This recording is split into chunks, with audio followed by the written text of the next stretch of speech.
Viewers, আজকে আলোচনা করতে চলেছি লাইফস্টাইল ডিজিজ বা অসংক্রামক রোগ নিয়ে। তো এই লাইফস্টাইল ডিজিজ বা অসংক্রামক রোগের জন্য পরিপূর্ণভাবে আমরা নিজেরাই দায়ী। এর জন্য আমাদের যে বর্তমান যে চলাফেরা, বর্তমান যে আমাদের খাওয়া দাওয়া ও বর্তমান যে আমাদের লাইফস্টাইল, এর জন্য আমাদের শরীরে প্রচুর পরিমাণে রোগ হচ্ছে। বিশেষ করে fatty liver, thyroid, cholesterol, sugar, এছাড়াও হার্ট অ্যাটাকের মতো রোগ হচ্ছে আমাদের নিজেদের লাইফস্টাইল বা খাওয়া দাওয়ার জন্য। আমরা প্রতিনিয়ত যে রিচ খাবার গ্রহণ করছি, হাই ফ্যাট জাতীয় খাবার গ্রহণ করছি, তার ফলে কি হচ্ছে, প্রতিনিয়ত হাই ফ্যাট জাতীয় খাবার আমাদের লিভারে গিয়ে সেখানে রিয়াকশান করছে, বা সেই খাবারগুলো লিভার ঠিকঠাক ডাইজেস্ট করতে পারছে না, বা ডাইজেস্ট না হওয়ার ফলে কি হচ্ছে, গ্যাস, অ্যাসিডিটি, অম্বলের মতো সমস্যা বা কোষ্ঠকাঠিন্যের মতো সমস্যা হচ্ছে। এছাড়াও কি হচ্ছে, প্রতিনিয়ত ফ্যাট জাতীয় খাবার জমা থেকে একটা সময় কি হচ্ছে, আমাদের শরীরে ক্ষতিকারক ফ্যাটের পরিমাণটা বেড়ে যাওয়ার ফলে কোলেস্টেরলের মতো সমস্যা বা ফ্যাটি লিভারের মতো সমস্যা দেখা দিচ্ছে। এছাড়াও হার্টের সমস্যা হচ্ছে আমাদের এই বর্তমান লাইফস্টাইলের জন্য। তো বিশেষ করে যাদের শরীরে প্রচুর পরিমাণে স্থূলতা রয়েছে, তারা বিশেষ করে রিচ ফ্যাট জাতীয় খাবার বা হাই ফ্যাট জাতীয় খাবার ও ভাজাভুজি খাবার বিশেষ করে এড়িয়ে চলুন, ও সবুজ শাকসবজি ও স্যালাড বেশি করে খান।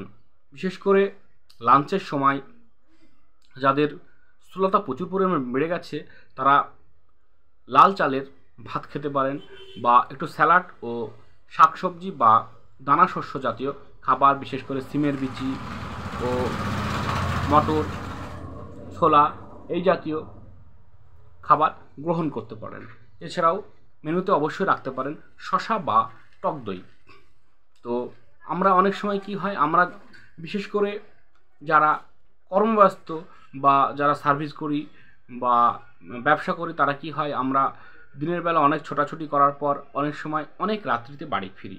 তো অনেক রাত্রিতে বাড়ি ফেরার পর দেখা যাচ্ছে 10টা বা 11টার সময় বাড়ি ফিরে আমাদের স্ত্রীর সেই হাতে তৈরি লোভনীয় খাবার জন্য আমরা বসে থাকি, বা সেই খাবারটা আমরা খাচ্ছি রাত্রিতে 11টার সময়। 11টার সময় খাবার খাচ্ছি, তা আবার হাই ফ্যাট জাতীয় খাবার গ্রহণ করছি, মাংস, ডিম বা মোটা মাছ দিয়ে খাবার খেয়ে ঘুমিয়ে পড়ছি, যার ফলে কি হচ্ছে, সেই ফ্যাট বা সেই ক্যালোরি আমাদের শরীরে জমা হচ্ছে, বা সেই ক্যালোরি থেকে ক্ষতিকারক ফ্যাটের পরিমাণটা বাড়ছে বা স্থূলতার পরিমাণটা বাড়ছে। বা সেখান থেকে কী হচ্ছে, আমাদের যে অগ্নাশয় রয়েছে, অগ্নাশয়ের বিটাকোষ নষ্ট হয়ে যাচ্ছে, যার ফলে কী হচ্ছে, আমাদের শরীরে গ্লুকোজ নিয়ন্ত্রণ থাকছে না। গ্লুকোজ নিয়ন্ত্রণ না থাকার ফলে কি হচ্ছে, আমাদের ইনসুলিন হরমোন উৎপন্ন হচ্ছে না, যার ফলে আমাদের সুগার বা গ্লুকোজের প্রবণতাটা বেড়ে যাচ্ছে, বা ঘন ঘন প্রস্রাব হচ্ছে।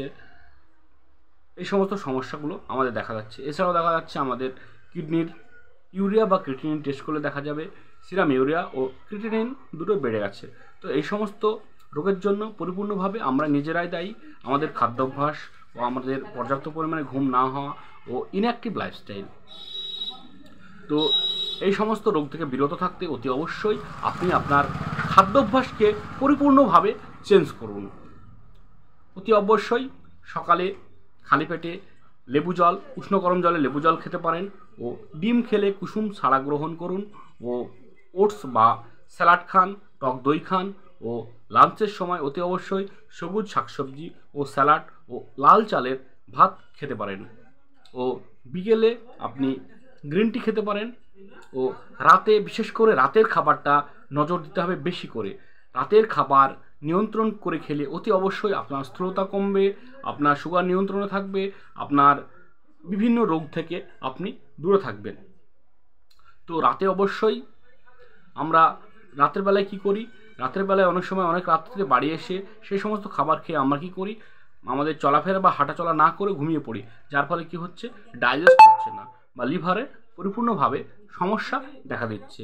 তো অতি অবশ্যই রিচ ফ্যাট জাতীয় খাবার বা হাই ফ্যাট জাতীয় খাবার থেকে বিরত থাকুন, ও প্রচুর পরিমাণে শাকসবজি খান, ও বিশেষ করে আনস্যাচুরেটেড ফ্যাট থেকে দূরে থাকুন। আপনি ছোট মাছ খেতে পারেন, বা নদীর মাছ ও সামুদ্রিক মাছ খেতে পারেন, যার ফলে কি হবে, আপনার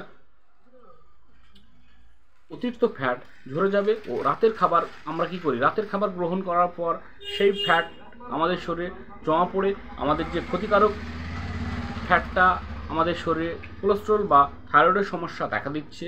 তো রাত্রে খাবার খাওয়ার পর আমরা তো দিনের বেলা অনেক সময় কী হয়, দিনের বেলায় অনেক সময় আমরা খাবার দাবার গ্রহণ করার পর মেন্টালি চাপ, শারীরিক চাপ, হাঁটা চলা, এর ফলে আমাদের ক্যালোরি বার্ন হয়। কিন্তু রাত্রিবেলায় খাবার খাওয়ার পরে কখনোই আমাদের ক্যালোরি বার্ন হয় না। তো ক্যালোরি বার্ন হওয়া না করার ফলে রাত্রিবেলায় খাবার খেলে পুরোটাই আমাদের শরীরে ক্ষতিকারক ফ্যাটে রূপান্তরিত হয়ে থাকে। তো অতি অবশ্যই আপনার রাতের খাবার বা আপনার রাত্রিতে যে খাবারটি গ্রহণ করছেন বা ডিনার করছেন, অতি অবশ্যই রাত্রে অল্প পরিমাণে খাবার খান। রাত্রিতে যদি আপনি ভাত খেয়ে থাকেন, পরিপূর্ণভাবে ভাত খাওয়া বন্ধ করে দিন। রাত্রিতে একটা বা দুটো রুটি খান, তার সঙ্গে কিছু সবুজ শাকসবজি বা স্যালাড খান, একটু হাঁটাচলা করে ঘুমিয়ে পড়ুন। অতি অবশ্যই নিয়ম করতে হবে যেন আমাদের ডিনার যেন রাত্রি 8টা, 7:30 বা 8টার ঊর্ধ্বে যেন না হয়। অন্যান্য দেশে দেখা যায়, বিশেষ করে আমাদের বাংলাদেশ বা ইন্ডিয়া, এই দেশগুলোতে দেখা যায় রাত্রিবেলায় অনেক রাতে আমরা ডিনার করি, 10টা, 11টা, 12টার সময় ডিনার করি। ও আমেরিকাতেও দেখা যাচ্ছে যে